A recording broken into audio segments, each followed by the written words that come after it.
Hi, I'm Jim, and I was retired. As promised, I'm going to return to one of the most popular topics on my channel in the past year, and that is when to file for Social Security. I'm waiting for 70, and in this week's video, I'm going to tackle one of the criticisms of this decision to wait. I'll look at, should I file at 62 and invest? Stay tuned. When to file for Social Security is a personal decision that will depend on many factors, whether you're single, divorced, or married, filing jointly.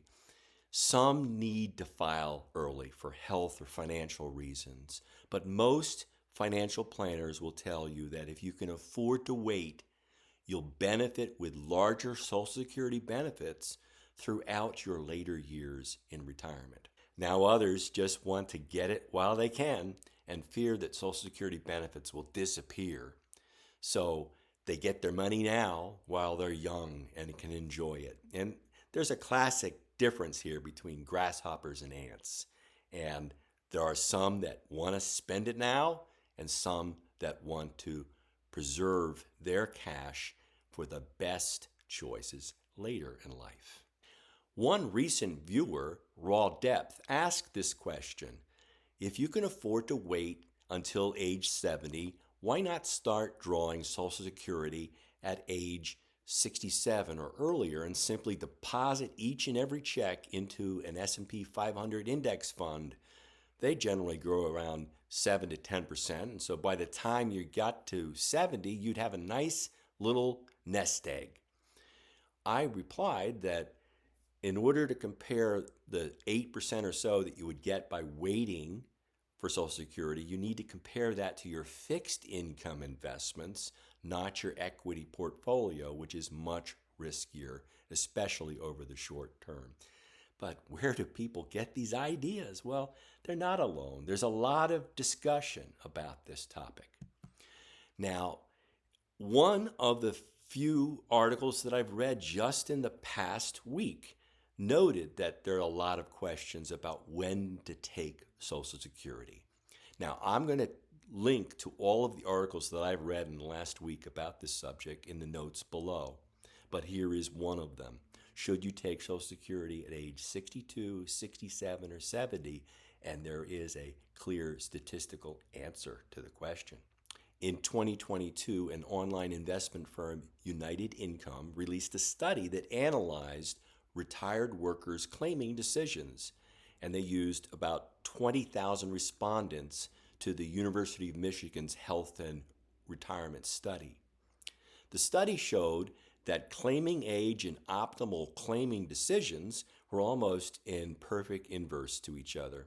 For instance, only about 8% of the roughly 20,000 claims would have been optimal had they filed early at 62, 63, or 64. And on the other hand, 57% of retirees would have generated the highest possible income over their lifetime from Social Security had they just waited until age 70 to claim the benefit, according to United Income. Age 67 would have been optimal for about 10% of the beneficiaries, so it was the second best claiming age in this study. And in fact, the four best claiming ages in order of optimal lifetime income were 70, 67, 69, and 68. Waiting is clearly the smart move based on this data. Another recent article pointed out that only 10% plan to wait for the optimal Social Security benefits. And that survey, which I'll get to in a minute, tracks with my own look at the data from Social Security Administration that shows that here's a breakdown of the initial awards for retirement benefits in 2022 by age. And in 2022, 27% of those initial claims went to people who were age 62, 25% filed at 66, and only 10% filed at age 70 or later. And by the way, there is no advantage to filing after the age of 70. Your benefits don't grow any larger. But back to that survey. According to the recent study by Schroders, only 10% of pre-retirees plan to wait until age 70 to start collecting Social Security checks. 44% said that they were concerned Social Security may run out of money or stop making payments.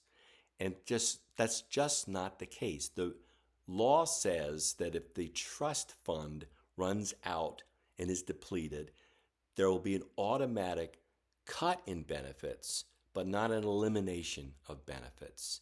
And that's only if legislators fail to take action to fund the trust fund. 36% said that they will need the money. 34% said it's their money and they want access to it now. 13% said that they were advised to take it earlier than age 70. So, who might be advising people to file early? How about financial planners who may be arguing that you'll spend less of your assets under their management if you take Social Security early? Adam Levy of Motley Fool looked at this advice in detail and pointed out there's a lot of unnecessary risk in trying to invest to benefit yourself. It is possible to wind up better off financially by claiming benefits early and putting that money into stocks, but it's risky. Some investors may see an opportunity to take Social Security early. Doing so would allow them to draw less on their own assets, leaving more money invested in their nest eggs, which can keep on growing. It's certainly possible to come out ahead by claiming Social Security early when factoring in your investment returns, but for most retirees, it's simply not worth the risk. Then he did the math. He considered an example of an average earner whose full retirement age or FRA benefit would be $1,625 per month. And if you retired early at 62, your benefit would be cut by 30% to $1,138. But instead of using that money to pay bills or go on vacations, you invest that in a special account. And assuming a 2% annual cost of living adjustment, you could have claimed a benefit of $1,794 per month had you waited until 67. Keep in mind that's a COLA inflated from the 1,625 initial FRA benefit. It would grow to 1,794, assuming average COLAs of 2% at 67. But that also would compare to 1,256 per month, which is the 62 benefit, also growing at those 2% COLAs over time. And then based on the returns that you would need to fund the 538 difference between those two, your invested Social Security checks would have had to grow in value to $121,866 to fund the difference over the rest of your life. I decided to test that math over a shorter period of time, just 5 years. Suppose I was that average retiree and I claimed $1,138 a month at age 62 and invested every month into a fund that was 60/40 portfolio of VTI, the total stock fund, and BND, the total bond fund. I back tested this portfolio in PorfolioVisualizer to look at the results. It showed that my portfolio would have only grown to a final balance of $80,364. That's far less than the $121,000 in Adam Levy's projections using average returns. This is backtesting. Why? Well, we all lived through 2022 and know the answers. Stocks and bonds both were down last year. It was a terrible year for an investing. That's the sequence of returns risk here over a 5-year period of time. Do you really want to take the risk in the market, that sequence of returns risk, Or do you want to take the guaranteed return of 7 to 8% based on the current Social Security law that guarantee you higher benefits for each year that you wait? Depending on your full retirement age and your filing age, your returns are already set in the following chart. There is no market risk in the returns simply for waiting patiently for your optimal Social Security benefit. Hey, please like and subscribe to this channel if you like entertaining ideas from a DIY retiree. I will conclude with my standard warning. I am not a professional planner. I have no initials after my name. So take these as entertaining ideas from one educated consumer to another.